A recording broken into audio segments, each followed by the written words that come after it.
ಎಲ್ರಿಗೂ ನಮಸ್ಕಾರ. ಇವತ್ತಿನ ವಿಡಿಯೋದಲ್ಲಿ ಗ್ಯಾಸ್ ಓವನ್ ಯೂಸ್ ಮಾಡದೆ ಈ ಸ್ವೀಟನ್ನು ಹೇಗೆ ಮಾಡೋದು ಅಂತ ತಿಳಿಸ್ಕೊಡ್ತೀನಿ. ಅದಕ್ಕೆ ಏನೇನು ಸಾಮಗ್ರಿಗಳು ಬೇಕು ಅಂತ ನೋಡೋಣ ಬನ್ನಿ.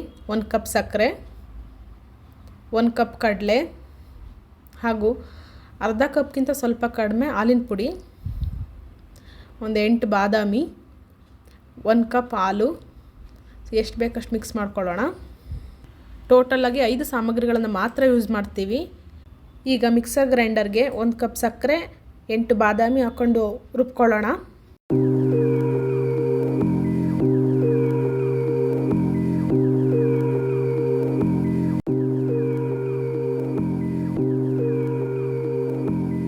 ಈ ಸಕ್ಕರೆನ ಈ ಥರ ನುಣ್ಣಗೆ ರುಬ್ಕೋಬೇಕು.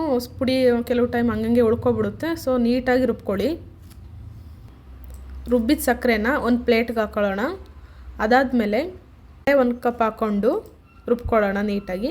ಅದನ್ನು ಕೂಡ ಆ ಪ್ಲೇಟ್ಗೆ ಹಾಕ್ಕೊಳ್ಳೋಣ.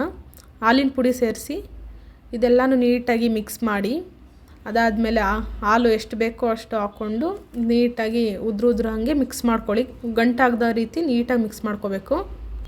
ತೆಳ್ಳಗೆ ಮಾಡ್ಕೋಬೇಡಿ, ನೀಟಾಗಿ ಉದ್ರಾಗಿ ಈಗ ರವೆ ಉಂಡೆನ ಕಲಿಸ್ಕೊತೀವಲ್ಲ ಆ ಟೈಪು ಕಲಿಸ್ಕೋಬೇಕು. ಇದನ್ನು ಕಲಿಸ್ಕೊಂಡಾದಮೇಲೆ ನಮ್ಮ ಹತ್ರ ಈಗ ಒಂದು ಪ್ಲಾಸ್ಟಿಕ್ ಬೌಲ್ ಅಥವಾ ಸ್ಟೀಲ್ದೇ ಒಂದು ಸ್ಕ್ವೇರ್ ಶೇಪಲ್ಲಿ ಯಾವ್ದಾರ ಬೌಲ್ ಇದ್ದರೆ ಅಥವಾ ಪ್ಲೇಟ್ ಬಾಕ್ಸ್ ಇದ್ದರೆ ಅದಕ್ಕೆ ಬಟರ್ ಪೇಪರ್ ಅಥವಾ A4 ಶೀಟಲ್ಲೇ ಎಣ್ಣೆ ಹಚ್ಬಿಟ್ಟು ನೀಟಾಗಿ ಅದನ್ನೇ ಬಟರ್ ಪೇಪರ್ ಥರ ಮಾಡಿಕೊಂಡು ಆ ಬೌಲ್ಗೆ ಎಷ್ಟು ಸೈಜಿಗೆ ಬೇಕು ಅಷ್ಟಕ್ಕೆ ಫಿಕ್ಸ್ ಮಾಡ್ಕೊಳ್ಳಿ.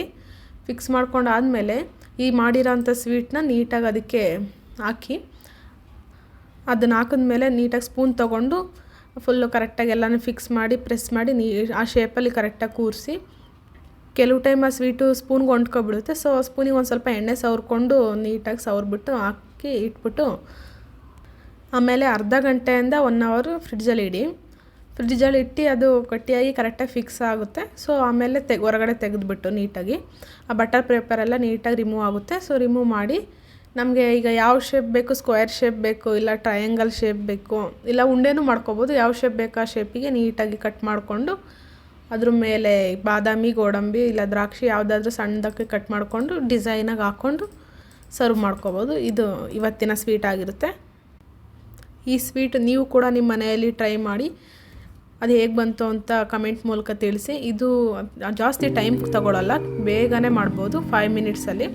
ಸೊ ನೀವು ಟ್ರೈ ಮಾಡಿ ಕಮೆಂಟ್ ಮಾಡಿ.